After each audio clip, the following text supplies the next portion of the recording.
खंडेराव महाराज की सदानंदाचा येळकोट येळकोट.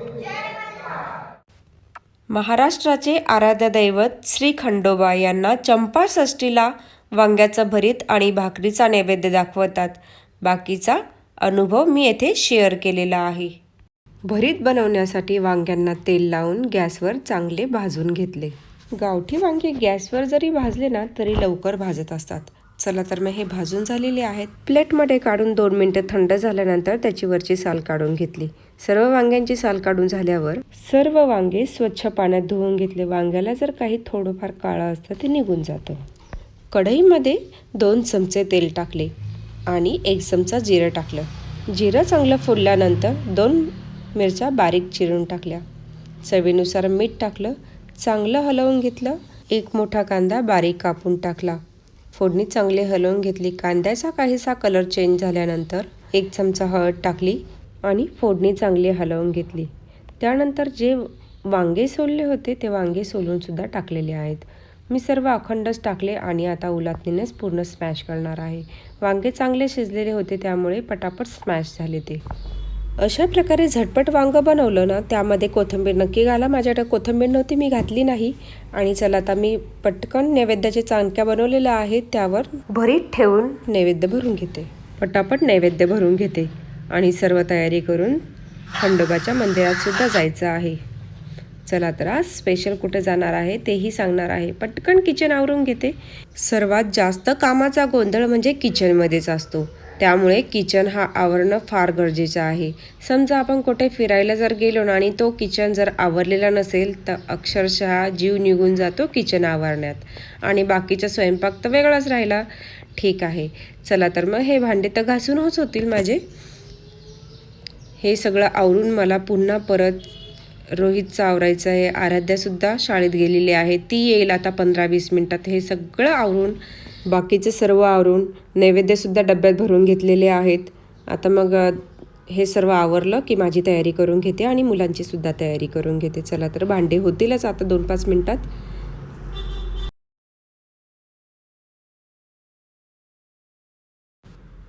किचन आवरला म्हणजे आपण कुठेही फिरायला गेलो तर आपण अगदी निवांत फिरू शकतो. चला तर मग घरी काही काम नसतं अशा प्रकारे, म्हणून आपण फिरू शकतो. आता आमची सर्वांची तयारी झालेली आहे. कुठे फिरायला जायचं म्हटलं की माझी मुलं एकदम ऐकतात, कारण आम्ही लवकर फिरायला जात नाही, त्यांना पण मिळत नाही. चला तर मग आज कुठंतरी मोकळा श्वास घेऊया. आज आलेलो आहे खंडोबा टेकडीला. मस्त मुलांना एन्जॉय करण्यासाठी सुद्धा आहे, पण महत्त्वाचं देवदर्शनाला आलेलो आहोत. तर सर्वात प्रथम आधी देवदर्शन करणार आणि त्यानंतर बाकीच्या गोष्टी. या ठिकाणी इथे इतकं सुंदर असं पार्क आहे. त्या ठिकाणी बहुतेक जण पार्कमध्ये शांततेसाठी आलेलं असते. कोणी अभ्यास करतं, कोणी जिम खेळतं, अक्षरशः कोणी उड्यासुद्धा मारतं. खंडोबा टेकडीला गेलो, तिथला अनुभव, श्री खंडोबा महाराज मंदिराचा इतिहास, हे दोन्हीही तुम्हाला मी आज शेअर करणार आहे. चला तर मग टेकडी चढायला सुरुवात झालेली आहे. टेकडी चढता चढता आम्हाला आलेल्या अडचणी म्हणजे कोणत्या होत्या? त्या ठिकाणी असं मोठं लाकूड लावलं होतं. कोणीही तिथे प्रवेश करू नये असं सांगितलं होतं, कारण नवीनच पुढे काम चालू होतं. तरीसुद्धा आम्ही गेलो. मी आधीच परमिशन घेतली होती इथून जाण्याची, कारण मला व्हिडिओसुद्धा शूट करायचा होता. चला तर मग आम्ही पुढं गेलो आणि त्यानंतर खंडोबा टेकडी नाशिकमधील एक प्रसिद्ध ठिकाण आहे. तिथला एक छोटासा इतिहास आहे. श्री खंडोबा महाराज भगवान शंकराचे अवतार आहे असे मानले जाते. ही एक 500 वर्षापूर्वींची पौराणिक कथा आहे. ह्याच पौराणिक कथेवरनं असे सांगण्यात येते की भगवान शंकरांनी श्री खंडोबा महाराज यांच्या रूपात अवतार घेतला, कारण की मणिदैत्य, मल्लदैत्य ह्या दोघांनीही तपस्या केली. ती तपस्या पूर्ण झाल्यानंतर भगवान शिव या दोन्हीही भावांवर प्रसन्न झाले. प्रभू शंकर ह्यांच्याकडून मणिदैत्य आणि मल्लदैत्य दोघांनीही वरदान प्राप्त करून घेतले की आम्हाला या धर्तीवर कोणीही मारू शकणार नाही असे वरदान द्या. भगवान शंकर यांनी तपश्चर्येवर प्रसन्न होऊन त्यांना वरदान दिले. इथून पुढचा मार्ग आमचा खडतर रस्ता होता. त्यांनी पुढे काही जाऊ दिले नाही. आम्ही दुसऱ्या रोडने आलो. तर आधी खास खंगळ्यांमधून सुद्धा माझा रोहित छान चालत होता. आता व्यवस्थित छान रस्ता दिसतोय. आम्ही तिथून चालत आहोत. आणि ह्या ठिकाणी बघा, आता दुसरीकडे आलेलो आहे. त्या ठिकाणी अक्षरशः इतकं सुंदर लिंबाचं झाड होतं, गावठी लिंबाचं झाड होतं. त्याच्या पानांचा सुद्धा अतिशय सुंदर सुगंध होता. मी रोहित आणि आराध्या दोघांनाही दिला. आता इथे स्तंभ आहे. स्तंभही इतका सुंदर होता, अगदी पाहणाऱ्यांचे चित्त हरवून जाईल. आता पुढे गेल्यावर इतकी सुंदर ती जंगली माऊ बसली होती ना, मला फार आवडली. आमच्या रोहितला सुद्धा आवडली. चला तर ती जवळनं तुम्हाला दाखवते. ती बघा कशी बसली आहे कोपऱ्यामध्ये. पण तिच्या जवळ गेले ना, ती काही क्षणातच ती बाजूला होऊन गेली. तिला वाटलं का मी तिला मारेल की काय, पण मला असं वाटत नाही. चला तर मग आता हे बघा, आजूबाजूचं सुद्धा इतकं सुंदर दृश्य होतं. अगदी हिरवळ ही पाहायला तर लवकर भेटत नाही. त्यामुळे मी हे क्षण काही टिपले आहेत आपल्या मोबाईलमध्ये सर्व. आणि हा महत्त्वाचा, त्या ठिकाणी एक सुंदर बोराचं झाड होतं. ते बोराचं झाड म्हणजे छोटं बोराचं झाड, जवळजवळ किलो बोरं त्याला लटकले होते. आणि असे गावठी बोरं वगैरे असेल तर पाहायला किती छान वाटतं. बघा बघा किती बोरं लटकले. तुम्हालाही सुद्धा दाखवते. इतके सुंदर बोरं होते त्याला. बोरं पाहता पाहता हे विसरून गेलो का देवाचं दर्शनसुद्धा घ्यायचं आहे. त्यामुळे आम्ही पटकन तिथून निघालो आणि आता आलो आहे अगदी आपण मेन गेटच्या समोर. चंपाषष्ठीला येथे भरपूर गर्दी असते, जत्रा असते पूर्ण.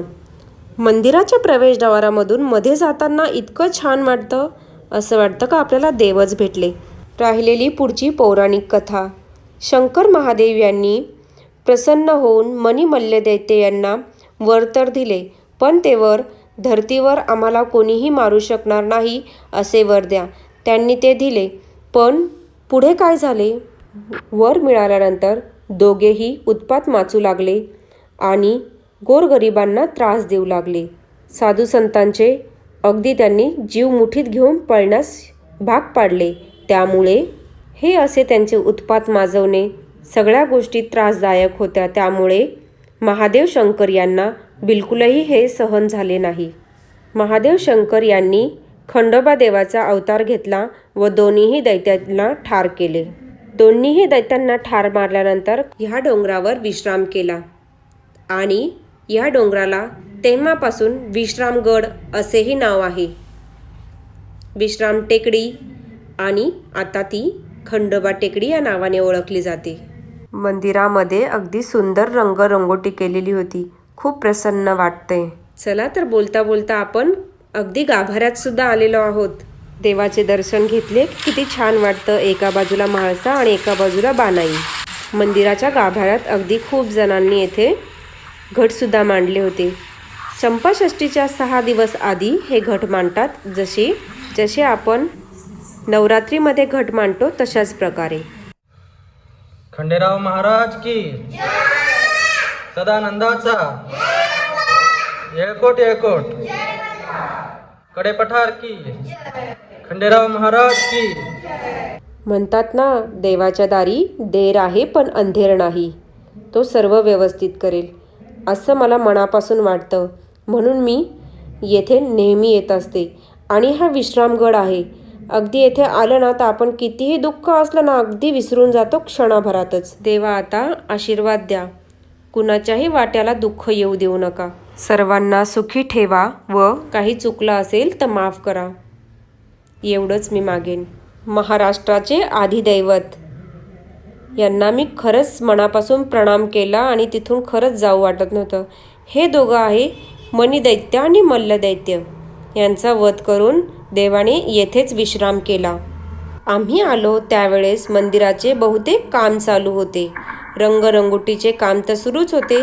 तर आम्ही आजूबाजूला बाकीचे परिसरसुद्धा पाहण्यास गेलो. मंदिराच्या मागच्या बाजूला बरोबर चालत असताना आम्ही साईबाबांचे मंदिरसुद्धा पाहिले आणि साईबाबांचे दर्शन घेतले. सनसेट पाहण्यासाठी थोडं दूर होतं. काही वेळ आम्ही चालत होतो, पण मोबाईलमध्ये असे काही आवाज रेकॉर्ड झालेत. ते थोडे आवाज ऐकताना कानाला व मनाला सुद्धा भीती वाटते.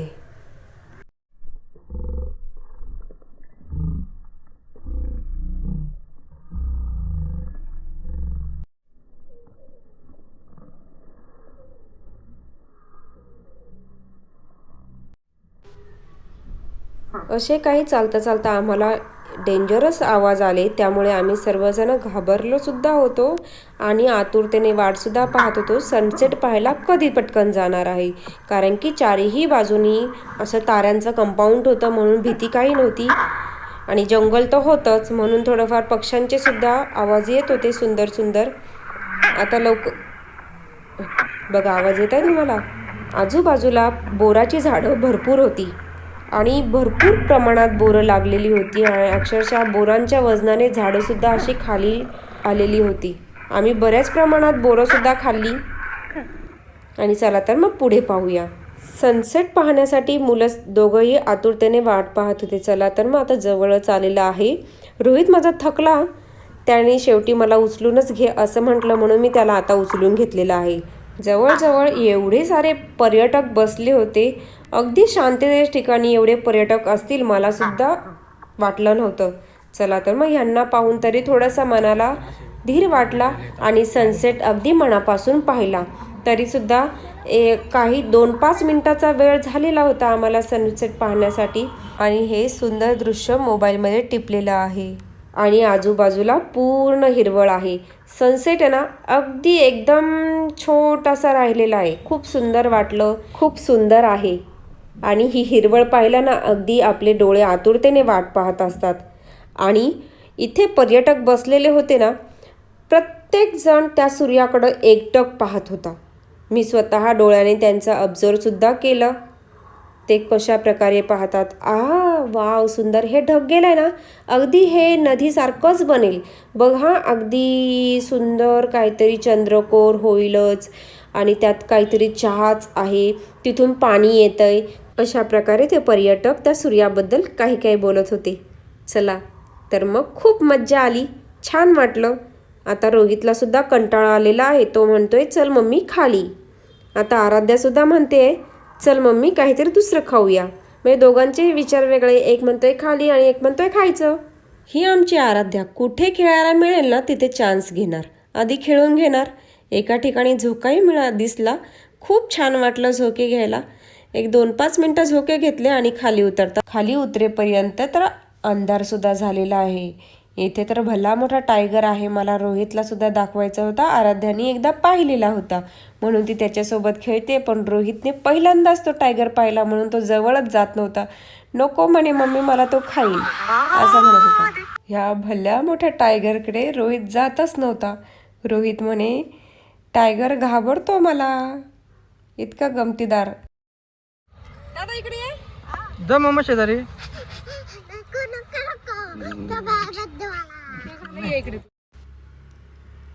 रोहित म्हणतो टायगर घाबरतो मला. हे तर उलटच झालं. टायगर जवळ दादाच जात नव्हता, खूप रडायचा. मोगली पाहतो ना, त्यामुळे तो घाबरायचा. आराध्या काही घाबरली नाही, कारण तिने तो दुसऱ्यांदा पाहिलेला आहे. मुलांचा आग्रह असतो प्रत्येक पुतळ्याजवळ चल किंवा स्टॅच्यूजवळ चल. आता इथं मिकी माईचा स्टॅच्यू होता म्हणून तिथं गेलो. त्यांना खूप आवडलं, खेळले ही छान मुलं. आणि त्या ठिकाणी बाकीचे खूप सारी मुलं खेळत होते. किती मस्त रुबाबात माऊस उभा आहे. चला तर मग बाकीचे सर्व मुले आता खेळतील घसरगुंडी, सीसॉ, अजून बरेच काही छोट्या छोट्या मुलांचे गेम आहेत ते खेळतील. हे सर्व खेळून झाल्यावर शेवटी रोहित एका छोट्या घसरगुंडीवर बसला व तो उतरताना तो पडला, त्यामुळे तो पुन्हा परत खेळला नाही. आम्ही घरी निघून आलो. तो सारखाच रडत होता, कारण एवढी टेकडी तर त्यांनी चढली होती. अजून तो लहान आहे ना, त्यामुळे त्याला कुठं माहिती नाही आहे. बघा, पूर्ण व्यवस्थित असा खेळला. आणि हा जो गॅप आहे ना, गॅप खाली आल्यानंतर तो फार उंच होता, त्यामुळे तिथून तो पडला आणि त्याला लागलं होतं. चॅनलला लाईक, शेअर, सबस्क्राईब करायला विसरू नका. तुम्हाला सर्वांना हा व्हिडिओ आवडला असेल अशी मी आशा करते आणि भेटूया पुढच्या व्हिडिओत. तोपर्यंत नमस्कार.